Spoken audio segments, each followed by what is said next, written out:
Hello, Ryan here, and welcome to Star Citizen Sunday. This is a weekly show which covers all of the news from the week just past. Be sure to subscribe if you like what you see, and let's get on with it. This week, we hear what future plans the River Guy has for planets. The roadmap update brings new features to the progress tracker, like player habs. Plus, we hear about all of the changes coming to mining, which will also likely affect everyone and really shake up the persistent universe. So this week's Inside Star Citizen was taking a look at many new updates coming to mining in Alpha 3.19, which in my opinion will not just affect the mining profession, but many others too, which I will speak about at the end. So CIG have found that mining was not expansive enough to give the mining experts a challenge. Plus, there were many quality of life updates and general improvements that can take this well-established profession to the next level, while also making it easier for players to dip their toes in. So firstly, they have done a huge rebalance of everything mining, from the mineable rocks, the laser heads, the gadgets, the consumables. Everything now has different values with clearer outlined positive and negative effects, so we know exactly what each item is capable of and what it's useful for. Now, this is even more important as they have also rebalanced all of the values of the minables in terms of their resistance, their instability, and so on and so forth. And they have tried to match certain mining heads with certain minables, meaning some mining lasers will be better suited for mining, say, aluminium or iron versus laranite or brass or whatever. So firstly, I am very happy to hear that they have done a much more thorough balance pass on everything to make it more comprehensible, but I also think pairing mining heads with commodities is a great idea, as this will encourage players to buy and swap out these lasers based on the mineral or material that they are planning to gather, and moving away from having all mining heads somewhat capable of mining everything, which really just created a mining meta, as soon as you bought the Helix, you could practically mine all rocks, or the Lancet for Contanium. There was no need to buy any others. It will also be great eventually when we have our personal hangars to have all of our mining head options stored in your hangar, and for example, if you take on a job requiring you to mine X amount of SEU of iron, then you will need to equip the laser that is suited to mining iron and go out and get it. Talking of which, iron has been introduced as a mineable, which he did say will be a ship-exclusive mineable for now, so potentially in the future there could be mining deposits for FPS mining, but for now it is just ships. And iron, I would assume, is likely to be one of these very common but heavily required materials that will be in high demand, as it's potentially required for a lot of crafting and just general needs throughout the economy. Now there is also a new FPS exclusive mineable called Genovite, which is said to be the most valuable FPS mineable, introduced, they say, to help encourage players to mine in FPS, making the profession a little bit more attractive. And it does sound like Genovite, from what they were saying, is only available in these new sandy caves, but we will need to do more research. Now, probably the biggest change, for me anyway, is to how resources are distributed around the Stanton system, which was done to basically future-proof resource gathering, likely for when they begin to fully flesh out the economy and introduce more crafting.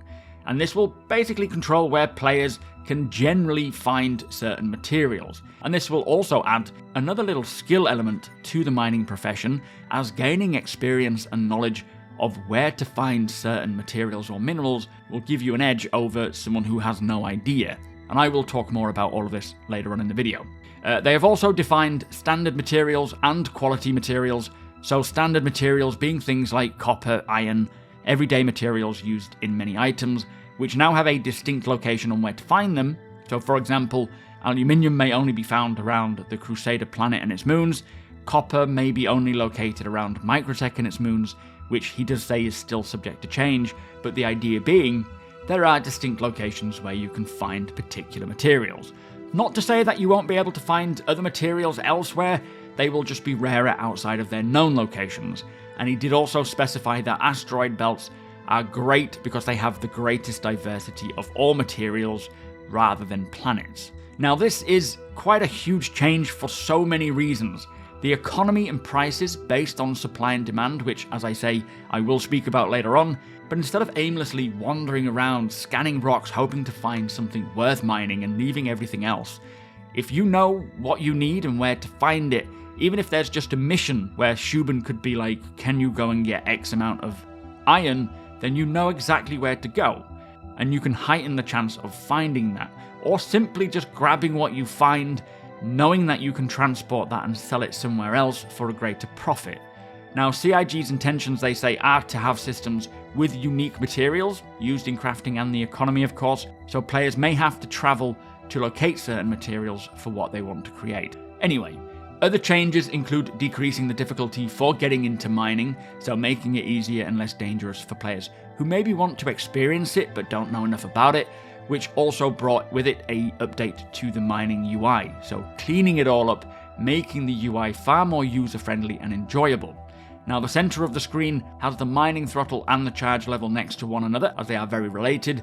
The range to the rock is also now centralized along with the scanning information, which is a much better idea, keeping all this important contextual information that you need to see while you are basically in the thick of it all, close together so you can see it all much quicker, while moving the less important information to the corners and outside of the main viewpoint. Also, to help newer miners, they have added a bar which basically tells you whether the rock you are focused on is easy, difficult, or impossible, and I assume this will be based on your current loadout with your laser head and all the different consumables, but this also shows that they have now introduced impossible rocks, and these rocks are only intended to be mined by multi-crew mining ships like the Argo Mole, restricting solo ships from even working together to tackle the same rock, which is a bit of a shame, as it was nice having the option to come together, but I do understand the reason to encourage more unique opportunities for multi-crew ships, giving a greater need for them and providing a substantial reward. They did say it will still be possible to use multiple prospectors to hit the same rock, but the instability will drastically increase, making it very dangerous. But if you are good enough, then it shouldn't matter and you should still be able to crack it. Also, each resource will have an effect on the mass of the rock, meaning certain materials are heavier and thus harder to crack, compared to less dense resources that will be much easier, which is a very nice addition and a small step to more realistic resources. And then finally, and for me, the most significant update to mining is the price variations for resources throughout the Stanton system, and how this redistribution of minables, making them exclusive to certain locations and certain planets and systems, means values will differ based on demand and availability. And for example, if aluminium is only available around, say, Microtech, then its demand and value will likely be greater elsewhere, meaning mining all of these less valuable rocks will now be profitable, offering more opportunities for everyone to mine everywhere. Now, all of these changes will make a great difference in 3.19, not just for further fleshing out the mining profession, which actually all of the mining specific changes do sound pretty incredible, but to the cargo hauling profession, the economy, piracy and mercenary work, and even potentially support roles.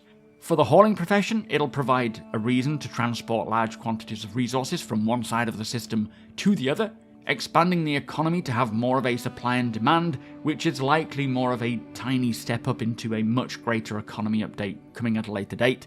But if there are haulers and miners heading out to all manner of locations, transporting large quantities of goods from one place to another on a regular basis, then pirates will be sure to take advantage of this, and this in turn may even see the increase in the need for mercenary work, escorts helping haulers or miners to safely proceed, and hopefully we might even see the first signs of naturally evolving trade lanes. If there is a common demand for certain resources throughout Stanton, then we might start to see routes being regularly used, which gives pirates an opportunity to camp out and wait, but also potential locations for players to provide security. Now, I can also see this whole mining update having a massive effect on how the game evolves from what we have now to a much greater emergent experience, with players even rescuing those attacked along trade routes, suffering soft death, needing medical attention, rescue, or even refueling perhaps. It really does feel like great things are coming this year, and this has given me a big insight into how this year for the PU is going to evolve, drastically changing from what we have now, and I am so excited to be a part of it. Now, CIG did say that these mining changes are much in response to what players have been posting about and requesting, and so they will continue to monitor what players are saying and continue to balance. But this future-proofs it for upcoming systems and creates a new starting point to build upon. So, that was Inside Star Citizen, a great episode that goes to show how much attention they are wanting to put into all professions in the verse, not just mining, the same amount of attention and detail will go into all the other professions, and even if you have zero interest in the mining profession in the PU, this will affect us all. Anyway, let us move on. So this week's Star Citizen Live was initially with the river guy, called Will Hain, who is the chap responsible for the tech and implementation of all of the rivers.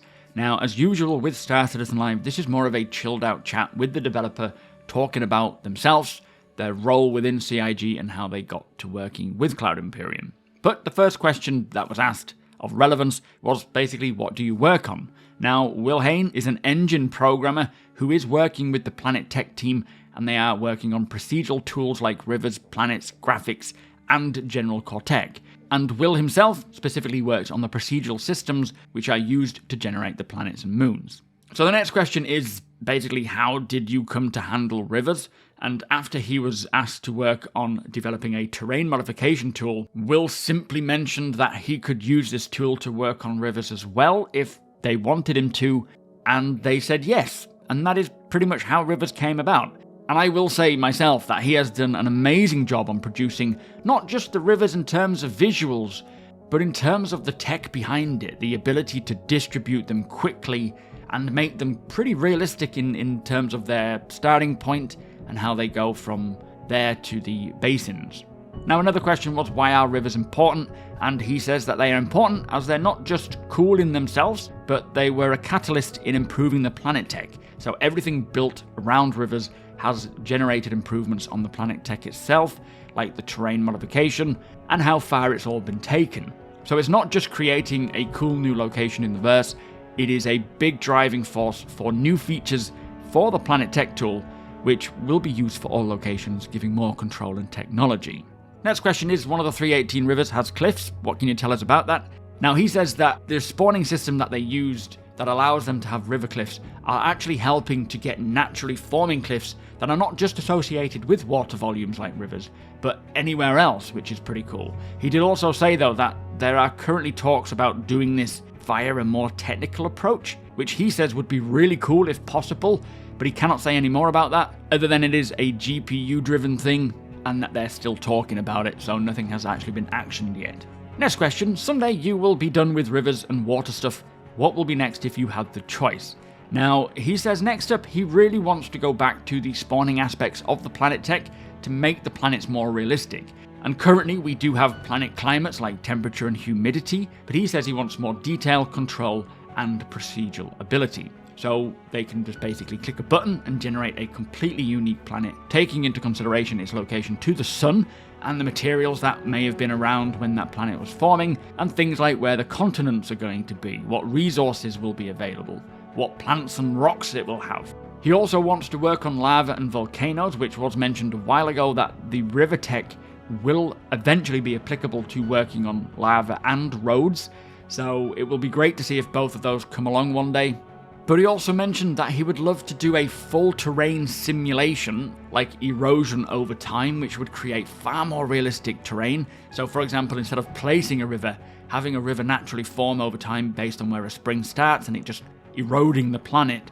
But he says whether they can do that is yet to be seen. He doesn't know yet, but he would love to explore the potential of it. Now, this all sounds very incredible, and I'm all for them to spend a bit of time in the future to do some research and development to see if that is possible here, but it will be incredible to see just how far they can push the planet tech and how realistic they can make it. And I will say, seasons are already confirmed, by the way, where planets will vary in condition, which will affect plant life, farming, and so on and so forth.